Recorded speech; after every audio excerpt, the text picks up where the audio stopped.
بسم اللہ الرحمن الرحیم۔ السلام علیکم۔ صدائے مکہ چینل میں خوش آمدید۔ مکہ مکرمہ سے میں ہوں عبدالحق۔ امید ہے کہ آپ سب خیریت سے ہوں گے۔ ناظرین، پوری دنیا کورونا وائرس کے تیز پھیلاؤ سے دوچار بھی ہے اور پریشان بھی۔ کورونا وائرس نے ہر جگہ لوگوں کے دلوں میں وہ خوف بھر دیا ہے، اس کی مثال نہیں ملتی۔ چونکہ کورونا ایک نیا وائرس ہے اور سائنسدانوں کو اس وائرس کے بارے میں بہت کم معلومات ہیں، اس لیے اس کا علاج جلد سامنے آنے کا کوئی امکان نظر نہیں آ رہا۔ لہذا حالات کے تقاضوں کے پیش نظر اور لوگوں کی زندگیاں بچانے کی خاطر حج کو محدود کرنا ایک دانشمندانہ فیصلہ ہے، اور ہم سب جانتے ہیں کہ حج کی ادائیگی کسی خاص وقت تک محدود نہیں۔ ایک بالغ مسلمان اپنی زندگی میں جب بھی چاہے حج کر سکتا ہے، اور اس کی مثال ہمیں اپنے پیارے نبی حضرت محمد صلی اللہ علیہ وآلہ وسلم کی زندگی میں بھی ملتی ہے۔ حضرت محمد صلی اللہ علیہ وآلہ وسلم نے پہلے سال حج نہیں کیا جب حج فرض ہو چکا تھا، بلکہ انہوں نے 1 سال بعد حج ادا کیا۔ لہذا شدید ضرورت کی صورت میں، جیسے کہ آج کل کورونا وائرس کا پھیلاؤ، سیاسی وجوہات یا حفاظتی مجبوری کی وجہ سے حج کو محدود کیا، معطل بھی کیا جا سکتا ہے، اور یہ اسلامی تعلیمات کے منافی نہیں ہے۔ اللہ تعالیٰ نے ہمیں حکم دیا ہے کہ خود کو خطرے میں نہ ڈالیں۔ قرآن پاک میں اللہ کا فرمان ہے کہ خود کو ہلاکت میں مت ڈالو۔ فرمان الہی کے علاوہ پیغمبر اسلام نے بھی اپنے صحابہ کو وباؤں سے خبردار کیا ہے۔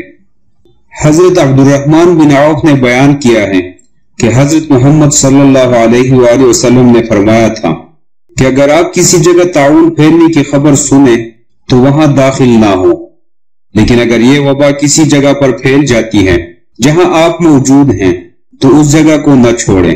ان کے مطابق یہ حدیث طاعون سے بچنے کی اہمیت کو ظاہر کرتی ہے۔ اب آتے ہیں آج کی موضوع کی طرف کہ تاریخ میں حج کب کب معطل ہوا۔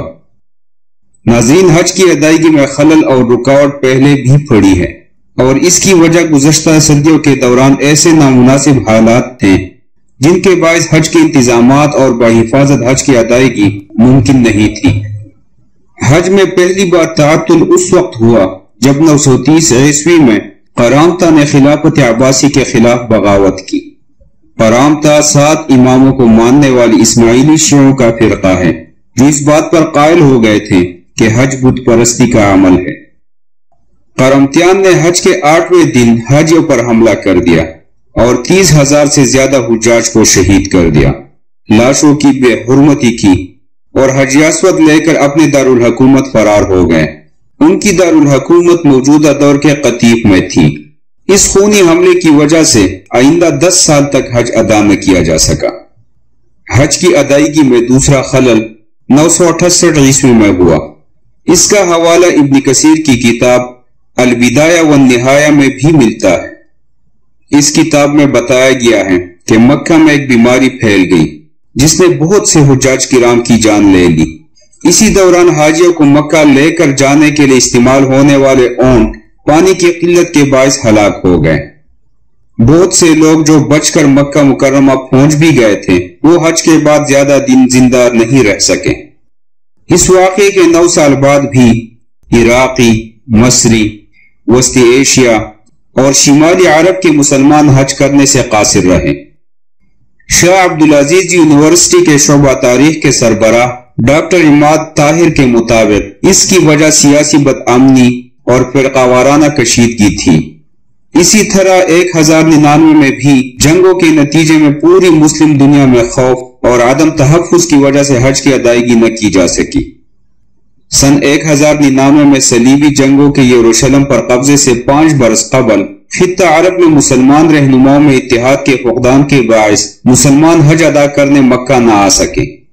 سن 1168 میں مصری اور کرد کمانڈر اسد الدین کے درمیان تنازع کی وجہ سے مصری مسلمانوں کو حج کی اجازت نہ مل سکی۔